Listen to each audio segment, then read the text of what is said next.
ಅವತ್ತು ಇಲ್ಲಿ ಬಂದಿದ್ದು ಸೂರ್ಯನೇ ಇರ್ಬೋದಾ? ಇವತ್ತು ಈ ರೂಮ್ನಲ್ಲಿರೋರು ಸೂರ್ಯನೇ ಇರ್ಬೋದಾ? ವೈಜಯಂತಿ ಅವರೇ, ವೈಜಯಂತಿ, ಏನು ಯೋಚನೆ ಮಾಡ್ತಿದ್ದೀರಾ? ಏನೂ ಇಲ್ಲ ಪರಿಮಳ ಅವರೇ. ಒಂದ್ಸಲ ನಾನು ಅವ್ರನ್ನ ನೋಡ್ಬೋದಾ? ಅಯ್ಯೋ, ನೀವು ಆಗ್ಲಿಂದ ಕೇಳ್ತಿದ್ರಿ ಅಲ್ವಾ? ಇರಿ, ಒಂದು ನಿಮಿಷ ಕೇಳ್ಕೊಂಬಂದ್ಬಿಡ್ತೀನಿ. ಹಾಂ,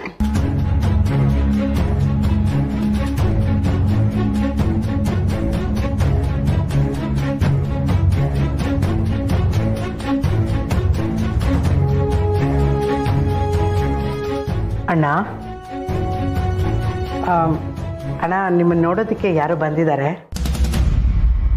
ಯಾರು ಯಾರು ಬಂದಿರೋದು? ಅಯ್ಯೋ, ಗಾಬರಿ ಆಗೋವಂಥದ್ದು ಏನೂ ಇಲ್ಲ ಅಣ್ಣ.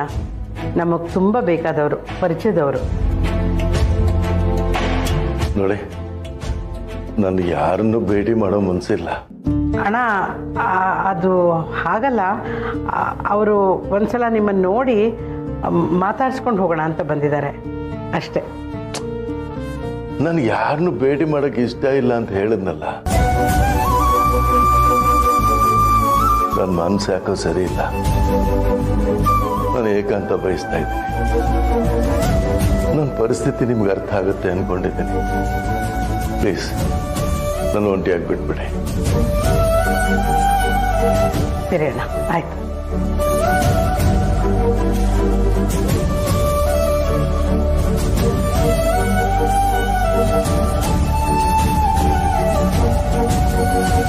ಏನಾಯ್ತು ಪರಿಮಳ ಅವರೇ? ಅವ್ರ ಮನಸ್ಸೇನೂ ಸರಿಗಿಲ್ವಂತೆ, ಯಾರನ್ನೂ ನೋಡಲ್ಲ ಅಂತ ಹೇಳಿದ್ದಾರೆ. ಅವ್ರನ್ನ ಅವ್ರ ಪಾಡಕ್ಕೆ ಬಿಟ್ಬಿಡೋಣ. ಅಲ್ಲ, ಒಂದ್ಸಲ ನಾನು ಅವ್ರನ್ನ ಭೇಟಿ ಮಾಡ್ತೀನಿ, ಒಂದೇ ಒಂದ್ಸಲ. ಬೇಡ, ಅವ್ರು ಆಗಲ್ಲ ಅಂತ ಹೇಳಿದ್ದಾರೆ.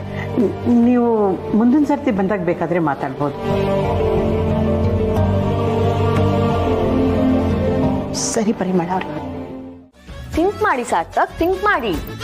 ನಾನೇನಾದ್ರು ಇಷ್ಟೊಂದೆಲ್ಲ ಯೋಚನೆ ಮಾಡಿದ್ರೆ ಇಷ್ಟೊತ್ತಿಗಾಗಲೇ IAS IPS ಆಫೀಸರ್ ಆಗಿರ್ತಿದ್ದೆ. ನನ್ನೊಂದು ಬಿಟ್ಬಿಡೆ. ನಾಳೆ ಬೆಳಿಗ್ಗೆ ವೇದಾಂತ್ ಹೇಳ್ತೀನಿ ಅಂತ ಹೇಳಿದ್ರಲ್ಲ, ಅಲ್ಲಿವರೆಗೂ ದಯವಿಟ್ಟು ನನ್ನ ಬಿಟ್ಬಿಡಮ್ಮ. ಅದ್ ಹೆಂಗ್ ಬಿಟ್ಬಿಡಕ್ಕಾಗತ್ತೆ ಸಾರ್ಥಕ್? ನಾಳೆ ಬೆಳಿಗ್ಗೆ ಅಣ್ಣ ಏನ್ ಹೇಳಕ್ ಹೊರಟಿದ್ದಾರೆ ಅಂತ ಹೇಳೋವರೆಗೂ ನಿಮಗೆ ಊಟ ಇಲ್ಲ. ಬೇಡ ಬಿಡು. ಊಟ ಬೇಡ್ವಾ? ನೀವು ಊಟ ಅಂತ ಕೊಡೋ ಆ ಸಾಲಾಡು ಸೂಪು ಕುಡಿಯೋ ಬದಲು ಹಸ್ಕೊಂಡಿರೋದೇ ಒಳ್ಳೇದು. ಸಾರ್ಥಕ್, ನಿಮಗೆ ಕೆಟ್ಟ ಜೋಕಿಗೆಲ್ಲ ನನಗೆ ಟೈಮ್ ಇಲ್ಲ. ಕರೆಕ್ಟಾಗಿ ಯೋಚನೆ ಮಾಡಿ, ನಾಳೆ ಅಣ್ಣ ಏನಕ್ಕೆ ಪ್ರೆಸ್ ಮೀಟ್ ಕರೆದಿರ್ಬೋದು ಅಂತ. ಅದೇ ನೀವೇನು ಹೇಳ್ತೀರಲ್ಲ ಕಂಪ್ನಿ ಬಗ್ಗೆ, ಅದಂತೂ 100% ಅಲ್ಲ.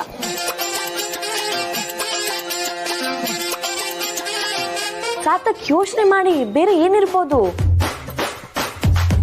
ಹಾ, ಈಗ ಫ್ಲಾಶ್ ಆಯ್ತು. ಏನು ಏನು ಏನು ಏನು? ಒಂದು ಇಂಪಾರ್ಟೆಂಟ್ ವಿಚಾರನೇ ಬಿಟ್ಬಿಟ್ಟಿದೆಯಲ್ಲ ಅದೇನು?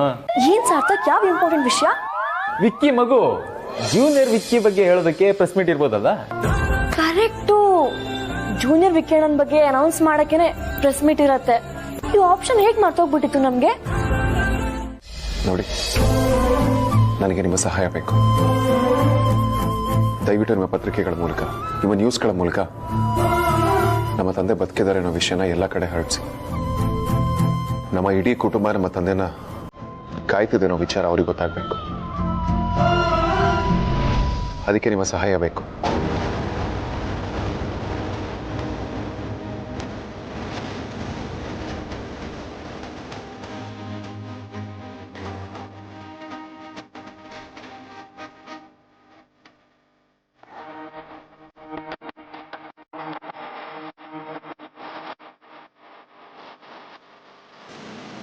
ಅದು ವೇದಾಂತ್. ಒಂದು ನಿಮಿಷ. ಇಷ್ಟು ವರ್ಷ ನಾನು, ನನ್ನ ತಂಗಿ, ನನ್ನ ತಮ್ಮ, ನನ್ನ ಮನೆಯವರೆಲ್ಲ ನಮಗೆ ತಂದೆ ಇಲ್ಲ ಅಂದ್ಕೊಂಡೆ ಬದುಕಿದ್ದೀವಿ. ಆದರೆ ನಮ್ಮ ತಂದೆ ಬದುಕಿದ್ದಾರೆ ಅನ್ನೋ ಸತ್ಯ ನಮಗೆ ಇತ್ತೀಚೆಗೆ ಮಾತ್ರ ಗೊತ್ತಾಯ್ತು. ಇತ್ತೀಚಿನ ದಿನಗಳಲ್ಲಿ ನನ್ನ ಫ್ಯಾಮಿಲಿಗೆ ಬಹಳಷ್ಟು ತೊಂದರೆಗಳಾಗಿವೆ. ಯಾವತ್ತೂ ಒಂದು ದಿನ ಮನೆಗೆ ಹೋಗೋದು ಲೇಟ್ ಆದಾಗ ನಿಮ್ಮ ಮಕ್ಕಳು ನಿಮಗೆ ಫೋನ್ ಮಾಡಿ ಕೇಳ್ತಾರೆ, ಅಪ್ಪ ಎಲ್ಲಿದ್ದೀರಾ, ಯಾಕೆ ತಡ ಆಗ್ತಿದೆ ಅಂತ.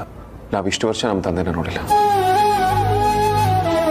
ಆದರೆ ಅವ್ರು ಬದುಕಿದ್ದಾರೆ ಅನ್ನೋ ಸತ್ಯ ನಮಗೆ ಈಗ ತಾನೇ ಗೊತ್ತಾಗಿದೆ.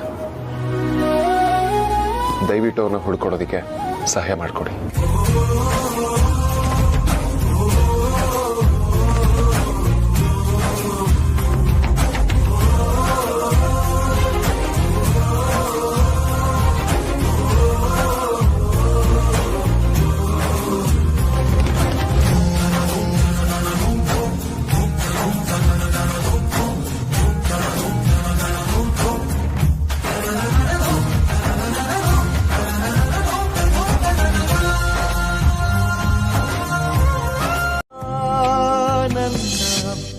ಆದರೆ ಅವರೇ ನನ್ನ ತಂದೆ ಅಂತ ನನಗೆ ಗೊತ್ತಿರಲಿಲ್ಲ.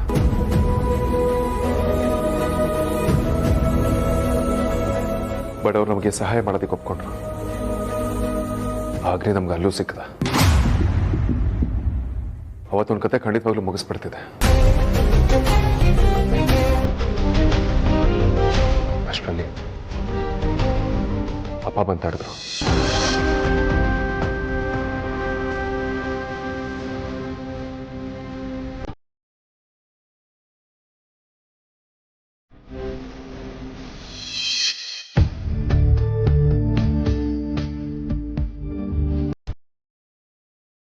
ಅವತ್ತು ನಾನು ನಿಂತ್ಕೊಂಡೆಲ್ಲ ಕುಸ್ತು ಹೋದಾಗಾಯ್ತು. ಒಂದು ಕಡೆ ಅಪ್ಪ ಸಿಕ್ಕಿದ್ರು ಅಂತ ಸಂತೋಷ, ಇನ್ನೊಂದು ಕಡೆ ಅಗ್ನಿ ಕರ್ಕೊಂಡು ಹೋದ ಅನ್ನೋ ದುಃಖ.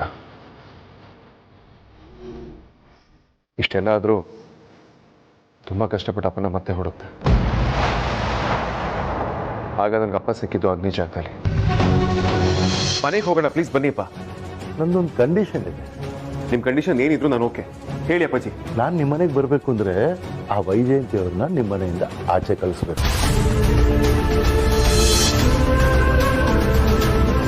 ಅದಕ್ಕೆ ಅವತ್ತು ಅಸಹಾಯಕನಾಗಿ ವೈಜಯಂತಿ ಅಮ್ಮನ ಮನೆಯಿಂದ ಹೊರ ಕಳಿಸ್ಬೇಕಾಯ್ತು.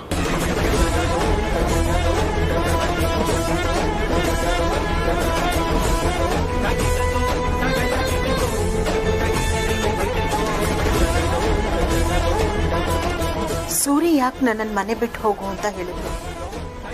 ಬಹುಶಃ ಅವ್ರು ನಾನು ಯಾರು ಅಂತ ಗೊತ್ತಿಲ್ಲ ಅಂತ ಕಾಣುತ್ತೆ. ಆದರೆ ಅಪ್ಪಾಜಿ ಈಗ ಅಗ್ನಿ ಜಾಗದಲ್ಲಿಲ್ಲ. ಅದಕ್ಕೆ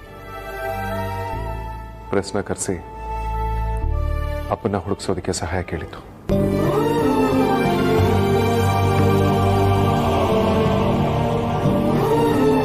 ಅಣ್ಣ ಬಾ, ಇವಾಗಲೇ ಹೋಗೋಣ. ನನಗೆ ಟೈಮ್ ವೇಸ್ಟ್ ಮಾಡೋಕ್ಕೆ ಇಷ್ಟ ಇಲ್ಲ. ಲಾಸ್ಟ್ ಟೈಮ್ ಇದೇ ಥರ ಅಮ್ಮನ ಹುಡ್ಕಕ್ಕೆ ಹೋಗಿ ಮೋಸ ಹೋದ್ವಿ.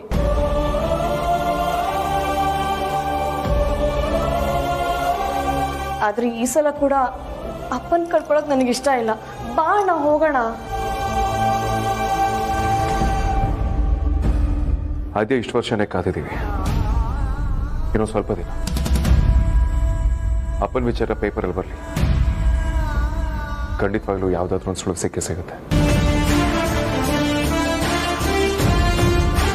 ಅವ್ರು ಎಲ್ಲಿದ್ದಾರೆ ಅಂತ ಗೊತ್ತಾದ್ಮೇಲೆ ನಾವೇ ಎಲ್ಲರೂ ಹೋಗಿ ಅವ್ರ ಮನೆ ಕರ್ಕೊಂಡು ಬರೋಣ. ಅಲ್ಲ ವೇದಾಂತ್, ಅಪ್ಪಾಜಿ ಸಂಕೆಪುರದಲ್ಲಿ ಸಿಕ್ಕಿದ್ಮೇಲೆ ಅಪ್ಪಾಜಿನ ಮನೆ ಕರ್ಕೊಂಡು ಬಂದು ಎಲ್ರಿಗೂ ಸತ್ಯ ತಿಳಿಸೋಣ ಅಂತ ಹೇಳಿದ್ದೆ ಅಲ್ವಾ? ಈಗ ಸಡನ್ ಆಗಿ ಪ್ಲಾನ್ ಚೇಂಜ್ ಆಯ್ತು. ಅದು ಪ್ರೆಸ್ ಅವ್ರ ಮುಂದೆ ನಮ್ಮನೆ ವಿಚಾರನ ಹೇಳೋ ಅವಶ್ಯಕತೆ ಏನಿತ್ತು? ಕಾರಣ ಇದೆ ಮೌಲ್ಯ. ವೇದಾಂತ್ ಪ್ಲೀಸ್, ಈ ವಿಷಯನೆಲ್ಲ ಸಸ್ಪೆನ್ಸ್ ಕ್ರಿಯೇಟ್ ಮಾಡಬೇಡ. ಏನು ಅಂತ ಕೇಳ್ತಿದ್ದೀನಿ, ದಯವಿಟ್ಟು ಹೇಳು ಪ್ಲೀಸ್. ಅಪ್ಪಾಜಿ ಈಗ ಅಗ್ನಿ ಜಾಗದಲ್ಲಿಲ್ಲ. ಈಗ ನಾವು ಪ್ರೆಸ್ ಮುಖಾಂತರ ಏನು ತಿಳಿಸಿದೀವಿ, ಅಟ್ಲೀಸ್ಟ್ ಅದನ್ನ ಓದಿದ್ಮೇಲೆ ಆದ್ರೂ ಅಪ್ಪಾಜಿ ನಮ್ಮನ್ನು ಹುಡ್ಕೊಂಡು ಬರ್ಬೋದಲ್ವ? ಅಥವಾ ಅಪ್ಪಾಜಿನ ಯಾರಾದ್ರೂ ಗುರ್ತು ಹಿಡಿದು ಮನೆ ಕಳ್ಸಿಕೊಡ್ಬೋದಲ್ವ? ಅಥವಾ ಇದನ್ನೆಲ್ಲ ನೋಡಾದ್ಮೇಲೆ ಅಪ್ಪಾಜಿಗೆ ಹಳದೆಲ್ಲ ನೆನಪು ಬಂದರೂ ಬರ್ಬೋದಲ್ವಾ? ವೇದಾಂತ್ ಈ ಥರ ಪಬ್ಲಿಕ್ ಆಗಿ ಸ್ಟೇಟ್ಮೆಂಟ್ ಕೊಟ್ರೆ ಅಗ್ನಿ ಅಪ್ಪಾಜಿಗೆ ಏನಾದರೂ ತೊಂದರೆ ಮಾಡಿದ್ರೆ? ಖಂಡಿತ ಮಾಡಲ್ಲ ಬಚ್ಚ. ಅದು ಹೆಂಗೆ ಅಷ್ಟೊಂದು ಕಾನ್ಫಿಡೆಂಟ್ ಆಗಿ ಹೇಳ್ತೀಯಾ? ಅದಕ್ಕೆ ಎರಡು ಕಾರಣ ಇದೆ. ಒಂದು, ಅಪ್ಪಾಜಿ ಈಗ ಅಗ್ನಿ ಜಾಗದಲ್ಲಿಲ್ಲ. ಎರಡನೇದು, ಅಗ್ನಿ ನನ್ನಿಂದ ಅವನನ್ನ ಕಾಪಾಡ್ಕೊಳ್ಳೋದಕ್ಕೆ ಅಪ್ಪಾಜಿನ ಇಟ್ಕೊಂಡು ಆಟ ಆಡ್ತಿದ್ದ. ಅಂದ್ರೆ ಅವ್ರ ಕಡೆಯವರೇ ಸಖತ್ ಕಷ್ಟಪಟ್ಟು ಹುಡುಕ್ತಿದ್ದಾರೆ, ಆದ್ರೂ ಅಪ್ಪಾಜಿ ಅವ್ರ ಕೈಗೆ ಸಿಗ್ತಿಲ್ಲ. ಅಂಡ್ ಅಪ್ಪಾಜಿಗೆ ಯಾವುದೇ ಕಾರಣಕ್ಕೂ ಅಗ್ನಿ ತೊಂದರೆ ಮಾಡೋದಿಲ್ಲ, ಯಾಕೆಂದ್ರೆ ಅವ್ನಿಗೆ ಚೆನ್ನಾಗಿ ಗೊತ್ತು ಅಪ್ಪಾಜಿಗೊಂದು ಸ್ಕ್ರಾಚ್ ಆದರೂ ಕೂಡ ನಾನು ಅವನ ಜೀವಂತವಾಗಿ ಉಳಿಸಲ್ಲ ಅಂತ. ಹಾಗಾದ್ರೆ ಈ ನ್ಯೂಸ್ ಅಪ್ಪಾಜಿ ಗೊತ್ತಾಗಿ ಅಪ್ಪಾಜಿ ಮನೆಗೆ ಬರ್ಬೋದು ಅಂತ್ಯಾ? ಬಂದರೂ ಬರ್ಬೋದು. Let's hope for the best.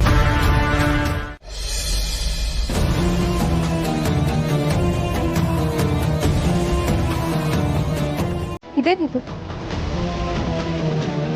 ನಮ್ಮ ಬ್ಯಾಗ್ಸ್ ಎಲ್ಲ ಯಾರು ಹೀಗೆ ಪ್ಯಾಕ್ ಮಾಡಿಟ್ಟಿದ್ದಾರೆ?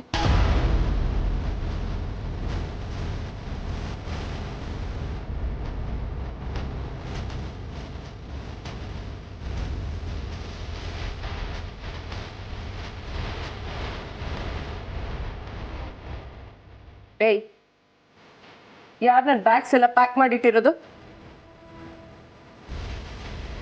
ಓ, ನೀನಾ ಇಷ್ಟೆಲ್ಲ ಮಾಡಿದ್ದು? ಯಾಕೆ ದಿನೇ ದಿನೇ ನಿನಗೆ ಅಹಂಕಾರ ಜಾಸ್ತಿ ಆಗ್ತಾ ಇದೆಯಾ? ಅಹಂಕಾರ ಅಲ್ಲ ಸುಹಾಸಿನಿ, ನಾನು ಸರಿ ಇದ್ದೀನಿ ಅನ್ನೋ ಧೈರ್ಯ, ಸತ್ಯ ನನ್ನ ಕಡೆ ಇದೆ ಅನ್ನೋ ವಿಶ್ವಾಸ. ಇಷ್ಟು ದಿನ ತುಳಿಸ್ಕೊಂಡಿದ್ದು ಸಾಕಾಯ್ತು, ಈಗ ಮೆಟ್ಟಿ ನಿಲ್ಬೇಕು ಅನ್ನೋ ಛಲ.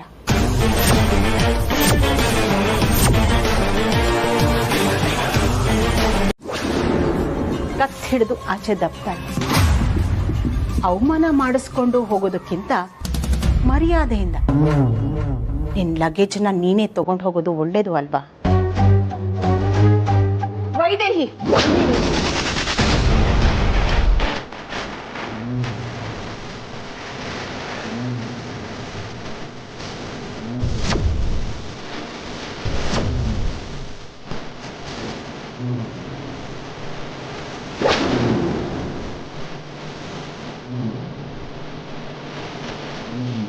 ನೋಡು ಸುಹಾಸಿನಿ, ಇಷ್ಟು ದಿನ ನೀನು ಬೈದಾಗ ಬೈಸ್ಕೊಳಕ್ಕೆ, ಹೊಡೆದಾಗ ಹೊಡೆಸ್ಕೊಳಕ್ಕೆ ಹಳೆ ವೈಜಯಂತಿ ನಾನಲ್ಲ.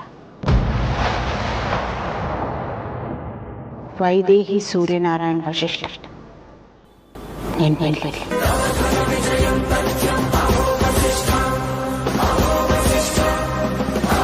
ನನ್ನ ಗಂಡ ಬದುಕಿದ್ದಾರೆ, ಸದ್ಯದಲ್ಲೇ ಮನೆಗೆ ಬರ್ತಾರೆ, ನನ್ನ ಗುರ್ತು ಹಿಡಿತಾರೆ.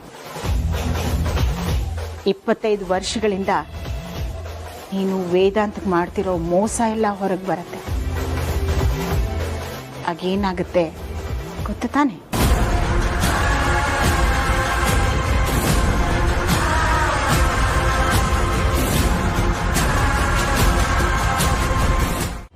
ತುಂಬಾ ಸಂಭ್ರಮ ಪಡ್ತಾ ಇದೆಯಲ್ಲ? ನೀನು ತುಂಬಾ ಅರ್ಲಿಯಾಗಿ ಸೆಲೆಬ್ರೇಟ್ ಮಾಡ್ತಾ ಇದೀಯ ಅಂತ ನಿನ್ಗೆ ಅನ್ನಿಸ್ತಾ ಇಲ್ವಾ? ಸುಹಾಸಿನಿ, ಮೊದ್ಲು ನಾನು ಹೇಳೋದನ್ನ ಗಮನ ಕೊಟ್ಟು ಕೇಳಿಸ್. ಇನ್ನು ನಿನ್ನ ಗಂಡ ಈ ಮನೆಗೆ ಬಂದಿಲ್ಲ, ನಿನ್ನನ್ನ ಗುರ್ತು ಹಿಡ್ದಿಲ್ಲ, ಈ ಮನೆಯವ್ರಿಗೆ ನೀನ್ ಯಾರು ಅಂತಾನೆ ಗೊತ್ತಿಲ್ಲ. ಅಷ್ಟು ಬೇಗ ನೀನೇ ಗೆದ್ದೆ ಅನ್ನೋ ತರ ಯಾಕೆ ಸಂಭ್ರಮ ಪಡ್ತಾ ಇದೀಯ?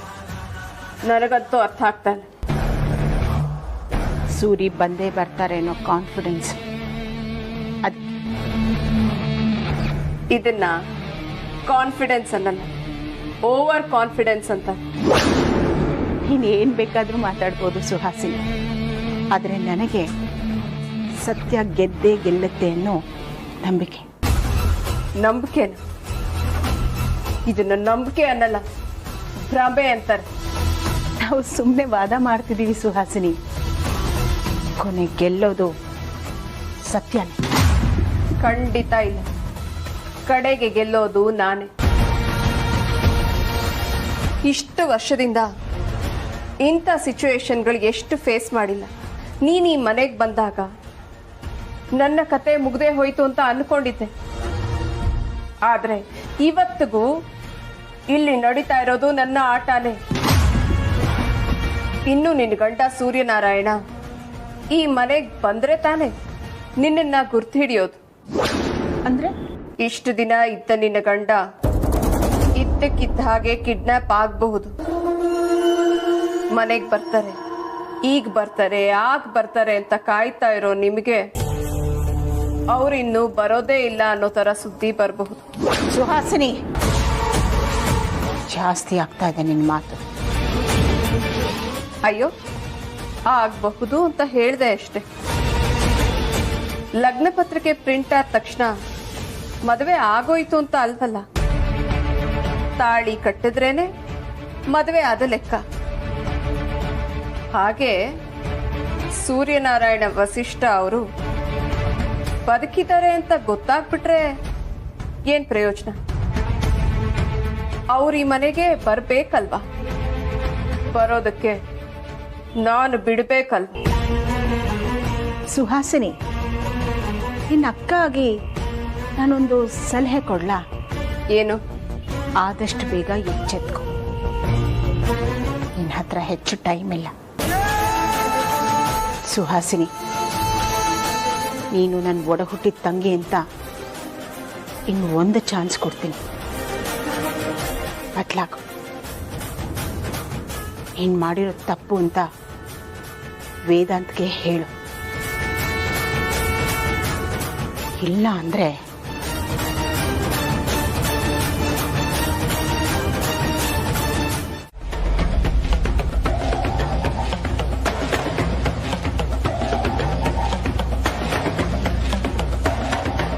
ಏನ್ ಸುಹಾಸಿನಿ ನೀನ್ ಟಾರ್ಚರು? ನಾ ಹೇಳೋದನ್ನ ಸ್ವಲ್ಪ ಕರೆಕ್ಟಾಗಿ ಕೇಳಿಸ್ಕೊಳ್ಳಿ. ನೀವು ಹುಡುಕ್ತಾ ಇರೋ ಸೂರ್ಯನಾರಾಯಣ ಅಮೂಲ್ಯನ್ ತಂದೆ ಮಂಜುನಾಥ್ ಮನೆಯಲ್ಲಿದ್ದಾರೆ. ಏನ್ ಹೇಳ್ತಾ ಇದೀಯ ಸುಹಾಸಿನಿ? ಏನ್ ಹೇಳ್ತಾ ಇರೋದು ನಿಜಾನಾ? ಹೌದು, ಈಗಷ್ಟೇ ಅಮೂಲ್ಯ ಅವ್ರ ಅಪ್ಪನ ಜೊತೆ ಫೋನ್ನಲ್ಲಿ ಮಾತಾಡ್ತಾ ಇದ್ಲು. ಆ ಮಂಜುನಾಥ್ ಪೇಪರ್ನಲ್ಲಿ ಆ್ಯಡ್ ನೋಡಿ ಅವರೇ ವೇದಾಂತ್ ತಂದೆ ಅಂತ ಗೊತ್ತಾಗಿದೆಯಂತೆ. ಈಗ ವೇದಾಂತ್ ಎಲ್ಲಿದ್ದಾನೆ? ವೇದಾಂತ್ ಅವ್ರ ಅಪ್ಪನ ಮೀಟ್ ಮಾಡೋದಕ್ಕೆ ಅಂತ ಹೋಗಿರ್ಬೇಕು. ನನಗೆ ಅವನ ಬಗ್ಗೆ ಐಡಿಯಾ ಇಲ್ಲ. ನೋಡಿ, ವೇದಾಂತ್ ಅಲ್ಲಿ ರೀಚ್ ಆಗೋದಕ್ಕಿಂತ ಮುಂಚೆ ನೀವು ಅಲ್ಲಿಗೆ ಹೋಗಿ ಸೂರ್ಯನಾರಾಯಣನ್ನ ಕಿಡ್ನಾಪ್ ಮಾಡಬೇಕು. ಅಕಸ್ಮಾತ್ ಸೂರ್ಯನಾರಾಯಣ ಏನಾದರೂ ವೇದಾಂತ್ ಕೈಗೆ ಸಿಕ್ಬಿಟ್ರೆ ಅಲ್ಲೂ ಕಾಣ್ತಾ ಇಲ್ಲ.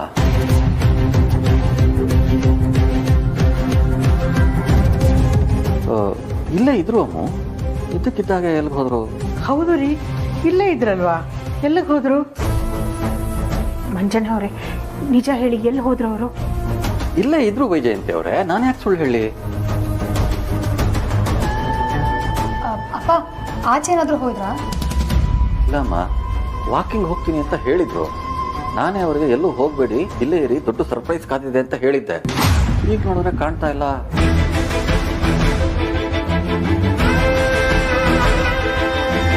ಅಲ್ಲ ಅಣ್ಣ, ನಾವು ಬರ್ತಿದೀವಿ ಅಂತ ಅವ್ರಿಗೆ ಹೇಳಿದ್ರಾ?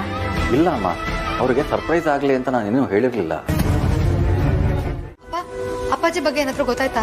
ಅವ್ರನ್ನ ನಮ್ಮ ಬೀದಿ ಕೊನೆಯಲ್ಲಿರೋ ಅಂಗಡಿ ಅವ್ನು ನೋಡಿದ್ನಂತೆ. ಹೌದಾ? ಅವ್ರು ಎಲ್ಲಿಗೆ ಹೋದ್ರಂತೆ? ಬನ್ನಿ ಅಣ್ಣ, ನಾವು ಹೋಗಿ ಅಲ್ಲೇ ನೋಡೋಣ. ಹೌದಪ್ಪ, ಬನ್ನಿ ಹೋಗೋಣ. ಒಂದು ನಿಮಿಷ ಮಗಳೇ, ನಾನು ಹಾಗೆ ಅಂದ್ಕೊಂಡೆ, ಆದರೆ ಅಲ್ಲಿ ಪರಿಸ್ಥಿತಿನೇ ಬೇರೆ ಥರ ಇದೆ. ಅಂದ್ರೆ ನಾನು ನಾರಾಯಣ ಅವ್ರು ಎಲ್ಲಿ ಹೋಗಿದ್ದಾರೆ ಅಂತ ತಿಳ್ಕೊಳ್ಳೋದಕ್ಕೆ ಅಂಗಡಿಲಿರೋ CCTV ಫುಟೇಜ್ ನೋಡಿದೆ. ಯಾಕೋ ಸ್ವಲ್ಪ ಅನುಮಾನ ಬರೋ ಥರ ಇತ್ತು. ಅನುಮಾನ ಬರೋ ಥರನಾ? ಏನ್ರಿ ಅದು? ಅವ್ರನ್ನ ಯಾರೋ ಇಬ್ರು ದಾಂಡಿಗರು ಕರ್ಕೊಂಡು ಹೋಗ್ತಾ ಇದ್ರು. ನನಗನ್ಸುತ್ತೆ ಅವ್ರನ್ನ ಕಿಡ್ನಾಪ್ ಮಾಡಿದ್ದಾರೆ ಅಂತ.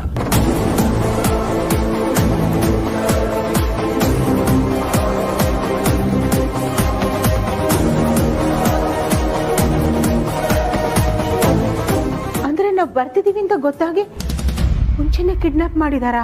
ಅಲ್ಲಿ ನಡೆದಿದ್ದು ನೋಡಿದ್ರೆ ಅದು ಹಾಗೆ ಅನ್ಸುತ್ತೆ ವೈಜಯಂತಿ ಅವರೇ. ಏನ್ ಮಾಡೋದು? ಅಪ್ಪ, ಹೋಗ್ಲಿ, ಅವ್ರನ್ನ ಯಾವ ಕಾರಲ್ಲಿ ಕರ್ಕೊಂಡು ಹೋದ್ರು ಅಂತ ಏನಾದ್ರು ನೋಡಿದ್ರಾ? ಇಲ್ಲಮ್ಮ, ಅವ್ರು ಹೋಗಿದ್ ಮಾತ್ರ ಕಾಣಿಸ್ತು CCTVಯಲ್ಲಿ. ನಿನ್ನೆ ನಾನಿಲ್ಲಿ ಬಂದಾಗ್ಲೇ ಸೂರ್ಯನ್ ಭೇಟಿ ಮಾಡಿ ಎಲ್ಲ ಸತ್ಯನೂ ಹೇಳ್ಬಿಡ್ಬೇಕಾಗಿತ್ತು. ತಪ್ಪು ಮಾಡ್ಬಿಟ್ಟೆ ನಾನು. ಒಂದೇ ಮನೇಲಿದ್ರು ಸೂರ್ಯನ ಭೇಟಿ ಮಾಡ್ಲಿಕ್ಕಾಗ್ಲಿಲ್ಲ. ಸೂರ್ಯವರೇ, ಎಲ್ಲಿದ್ದೀರಾ?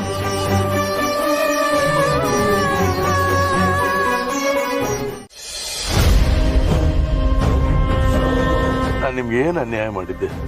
ನನ್ನಿಂದ ಯಾಕೆ ಬಿದ್ದಿದ್ದೀರಾ? ನನಗೆ ಹಿಂಸೆ ಕೊಡ್ಬಿಡಿ, ಬಿಟ್ಬಿಡಿ. ರಾಯರೇ, ಸುಮ್ನೆ ಕುತ್ಕೊಳ್ಳಿ. ಅಣ್ಣ ಹೇಳಿದ್ದಾರೆ, ಅಣ್ಣ ಹೇಳಿದ್ಮೇಲೆ ಮುಗೀತು. ಅಲ್ಲಪ್ಪ, ಯಾವ ಅಣ್ಣ? ಏನ್ ನನ್ನ ರಾಯರೇ, ಸುಮ್ನೆ ಕುತ್ಕೊಳ್ಳಿ. ನೀನಾದ್ರೂ ಹೇಳಪ್ಪ. ಬೇರೆ ಜಾಸ್ತಿ ಮಾತಾಡಿದ್ರೆ ಕೈ ಕಾಲು ಕಟ್ಟಿ ಬಾಯಿ ಕಟ್ಟಿ ಕರ್ಕೊಂಡು ಹೋಗ್ಬೇಕಾಗುತ್ತೆ.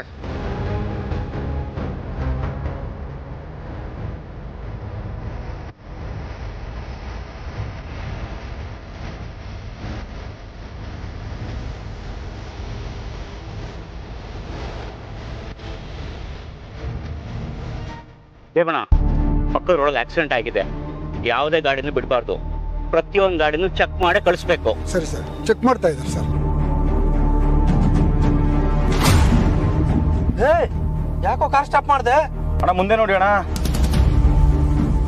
ಎಲ್ಲ ಗಾಡಿನೂ ಚೆಕ್ ಮಾಡ್ಬೇಕಪ್ಪ, ಹಂಗೆ ಬಿಡಬಾರ್ದು.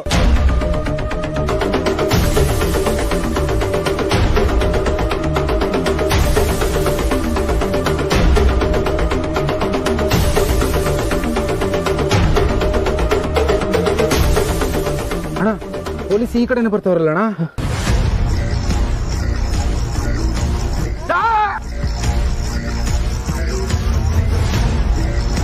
ಏಯ್, ಉಸಿರು ಬಿಟ್ರೆ ಇಲ್ಲೇ ಸಾಯಿಸ್ಬಿಡ್ತೀನಿ. ಮರ್ಯಾದೆಯಿಂದ ಸುಮ್ ಕುತ್ಕೊಂಡ್ರೆ ಒಳ್ಳೇದು. ನಾವು ಈ ರೂಟಿಂದ ಹೋದ್ರೆ ಕಷ್ಟ ಆಗುತ್ತೆ. ಒಂದು ಕೆಲಸ ಮಾಡೋಣ, ಕಾರ್ ಹಿಂಗೆ ಹೋಗ್ಲಿ, ನಾವು ಶಾರ್ಟ್ಕಟ್ಟಿಂದ ಹೋಗೋಣ.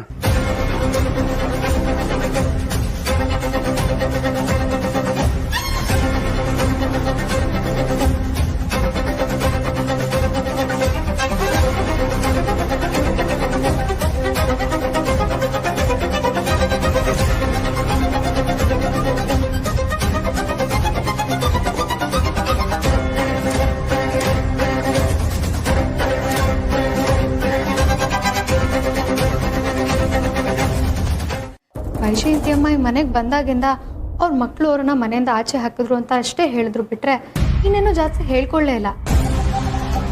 ಏನೇ ಆಗ್ಲಿ ಅಕ್ಕ, ಅವ್ರ ಮಕ್ಳ ಬಗ್ಗೆ ಒಂದು ಚೂರಾದ್ರೂ ಹೇಳ್ಕೊಳ್ಬೇಕಲ್ವಾ? ಅಮ್ಮು, ಅದು ಅವ್ರ ಒಳ್ಳೆತನ ಕಣೆ. ಹೌದಕ್ಕ, ಅದು ಅವ್ರ ಒಳ್ಳೆತನ ಅಂತಾನೆ ಅನ್ಕೊಳ್ಳೋಣ.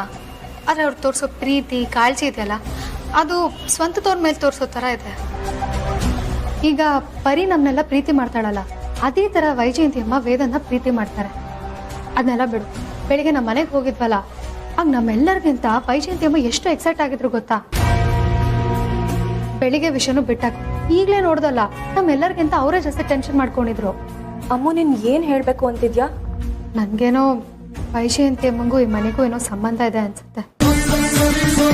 ನೀನ್ ಹೇಳೋದೆಲ್ಲ ಕೇಳ್ತಾ ಇದ್ರೆ ನಂಗೂ ಯಾಕೋ ಹೌದು ಅಂತ ಅನಿಸ್ತದೆ.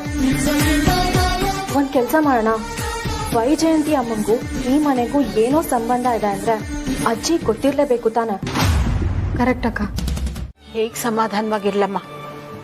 ಒಂದು ತೊಟ್ಟು ನೀರು ಗಂಟ್ಲಿಂದ ಇಳಿತಾ ಇಲ್ಲ. 25 ವರ್ಷಗಳ ನಂತರ ಸೂರ್ಯ ನೋಡೋಣ ಅಂತ ಹೋದ್ರೆ ಅಲ್ಲಿ ಸೂರ್ಯವರೇ ಇರಲಿಲ್ಲ.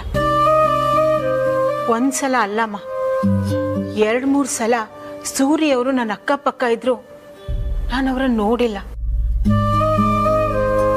ಅಮ್ಮ, 1 ನಿಮಿಷ ಬಂದೇ ಇರು. ಎಲ್ಲೋ ಹೋಗ್ತೀಯಾ? ಅಂಜನಿಗೆ ಫೋನ್ ಮಾಡಿ ಕೇಳ್ತೀನಿ, ಸೂರ್ಯವರು ವಾಪಸ್ ಏನಾದರೂ ಬಂದ್ರಾ ಅಂತ. ಇರು. ಸಮಾಧಾನ ಮಾಡ್ಕೊಂಬಗ್ಳೆ, ಇಷ್ಟೊಂದು ಉದ್ವೇಗ ಒಳ್ಳೇದಲ್ಲ.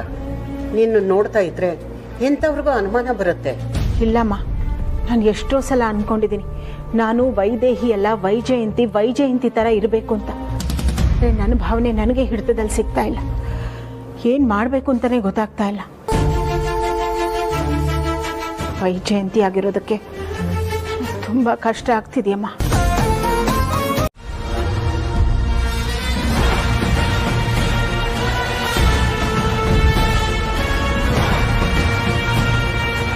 ನಗ್ಬೇಡ.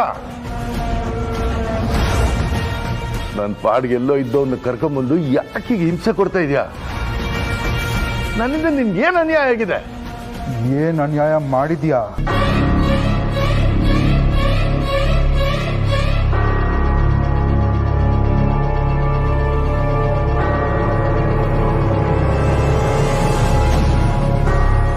ಇಪ್ಪತ್ತೈದು ವರ್ಷದಿಂದೆಂದು ನಿನಗೆ ಏನು ಜ್ಞಾಪಕ ಇಲ್ವಲ್ಲ? Mister Suryanarayana Vashishtha, I am sorry, justice Suryanarayana Vashishtha.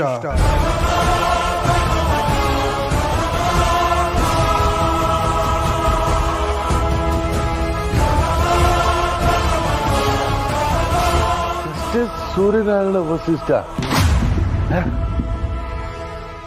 ನಾನು ಜಸ್ಟಿಸ್ ಸೂರ್ಯನಾರಾಯಣ ವಸಿಷ್ಠ ಅಲ್ಲ.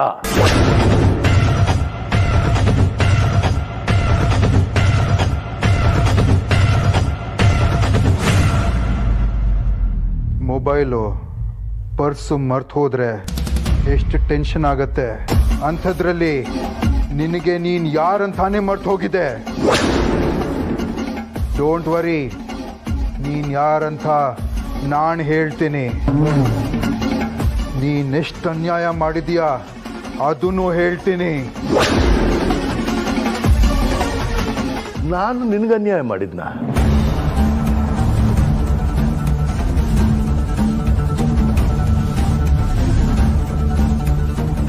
ನಿನ್ನ ಹೆಸರು ಸೂರ್ಯನಾರಾಯಣ ವಶಿಷ್ಠ.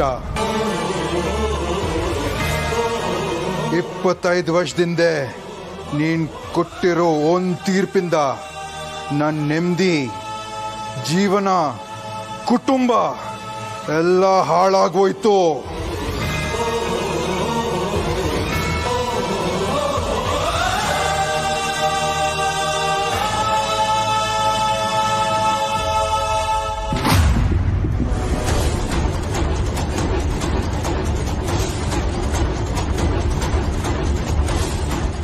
ನಾನು ಜಡ್ಜ್ ಆಗಿದ್ನ? ನೀನು ನನ್ನ ತಂದೆ ತಾಯಿಗೆ ಜೀವಾವಧಿ ಶಿಕ್ಷೆ ಕೊಟ್ಟೆ. ನಿನ್ನಿಂದ ನನ್ನ ತಂದೆ ತಾಯಿ ಈಗಲೂ ಜೈಲಲ್ಲಿದ್ದಾರೆ. ನೀನು ಹೀರೋ ಆಗಕ್ ಹೋಗಿ ನನ್ನನ್ನ ವಿಲನ್ ಮಾಡಿದೆ. ನಮ್ಮ ಅಪ್ಪ ಅಮ್ಮ ಇದ್ರೂ ನನ್ನನ್ನು ಅನಾಥ ಮಾಡಿದ್ಯಾ. ನನಗೂ ಅದೇ ಆಶ್ಚರ್ಯ ಪರಿ. ಬೆಳಗ್ಗೆಯಿಂದ ಅವರು 3-4 ಸಲ ಫೋನ್ ಮಾಡಿದ್ರು, ವೇದಾಂತ್ ಅವ್ರ ತಂದೆ ಸಿಕ್ಕಿದ್ರಾ ಅಂತ. ಅಯ್ಯೋ, ನನಗೂ 4 ಸಲ ಫೋನ್ ಮಾಡಿದ್ರು ರೀ. ನಾನು ಅದೇ ಯೋಚನೆ ಮಾಡಿದೆ, ಇವ್ರಿಗೆ ಯಾಕೆ ವೇದಾಂತ್ ಅವ್ರ ತಂದೆ ಮೇಲೆ ಇಷ್ಟೊಂದು ಕಾಳಜಿ ಅಂತ. ಪುನೀತ್, ನಿಂಗೆ ನೆನಪಿದ್ಯಾ, ನಮ್ಮ ಮನೆಗೆ ಸೂರ್ಯನಾರಾಯಣ ಅವರು ಅಗ್ನಿ ಜೊತೆ ಬಂದಾಗ ವೈಜಯಂತಿ ಅವರು ಆ ಅಗ್ನಿ ಕಾರಿಂದ ಓಡ್ ಹೋಗಿದ್ರು. ಅಯ್ಯೋ, ಆ ವಿಷಯ ಬಿಡ್ರಿ. ನೆನೆ ನಮ್ಮ ಮನೆಗೆ ಅಮ್ಮ ಜೊತೆಲಿ ಬಂದಿದ್ರಲ್ಲ, ಏನೋ ಒಂಥರ ಗಾಬರಿಯಾಗಿ ಅವ್ರ ಬಗ್ಗೆ ತುಂಬಾ ವಿಚಾರ ಮಾಡ್ತಿದ್ರು. ಆದ್ರೂ ರೀ, ನಾನು ವೈಜಯಂತಿ ಅವ್ರನ್ನ ನೋಡಿದಾಗ್ಲೆಲ್ಲ ಅವ್ರ ಕೆಲ್ಸದವ್ರು ಹೌದೋ ಅಲ್ವೋ ಅಂತ ನನ್ಗೆ ಅನುಮಾನ. ಅದೇ ರೀ, ಒಂದಷ್ಟು ದಿನ ನಮ್ಮ ಮನೇಲಿ ಇದ್ರಲ್ಲ, ನಮ್ಮ ಮೊಮ್ಮಗುನ ಸ್ವಂತ ಅವ್ರ ಮೊಮ್ಮಗು ತರನೇ ನೋಡ್ಕೋತಾ ಇದ್ರು. ನೀವೇನೇ ಹೇಳ್ರಿ, ಈ ಕೆಲಸದವ್ರು ಅಂತ ಅನ್ನಿಸ್ಕೊಂಡವ್ರು ಇಷ್ಟೆಲ್ಲ ಕಾಳಜಿ ತೋರಿಸ್ತಾರಾ? ಬರೀ ಇನ್ನೊಂದು ವಿಚಾರ ಗಮನಿಸಿದ್ಯಾ, ಅವ್ರ ಮುಖದಲ್ಲಿ ಶ್ರೀಮಂತಿಕೆ ಕಳೆ ಎದ್ದು ಕಾಣುತ್ತೆ. ಅವ್ರು ಹೇಳೋ ಹಾಗೆ ನನಗೆ ಯಾವತ್ತೂ ಅವರು ಬಡವರು ಅಂತ ಅನ್ನಿಸ್ಲೇ ಇಲ್ಲ. ಅಗ್ನಿ, ನಾನು ಹೆಂಡತಿ ಮಕ್ಕಳನ್ನ ಹುಡುಕೊಡ್ತೀನಿ ಅಂತ ಹೇಳಿ ನಾನು ಇದಕ್ಕೆ ಕರ್ಕೊಂಬಂದೆ. ಈಗ ನೋಡಿದ್ರೆ ನನ್ನ ಕುಟುಂಬನ ನಾಶ ಮಾಡ್ತೀನಿ ಅಂತ ಹೇಳ್ತಾ ಇದೆಯಲ್ಲ, ಇದಕ್ಕೆ ನಾನು ಏನು ಹೇಳಲಿ? ದ್ವೇಷ ಅಂತಾರೆ ಇದಕ್ಕೆ. ನನ್ನ ಹೆಸರು ಅಗ್ನಿ ಯಾಕೆ ಗೊತ್ತಾ? ನನ್ನ ಹೊಟ್ಟೆ ಒಳಗೆ ಉರಿತಿರೋ ಬೆಂಕಿಯಿಂದ. ನನ್ನ ಹೊಟ್ಟೆ ಒಳಗೆ ಬೆಂಕಿ ಹಾಕಿದ್ದು ನೀನೇ. ಅದಕ್ಕೆ ನಿನ್ನನ್ನು ಇಲ್ಲಿ ಕರ್ಕೊಂಡ್ಬಂದಿರೋದು.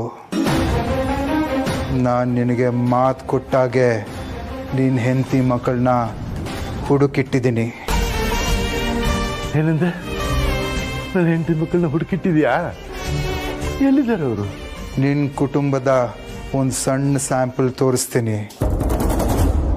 ಸುಹಾಸಿನಿ.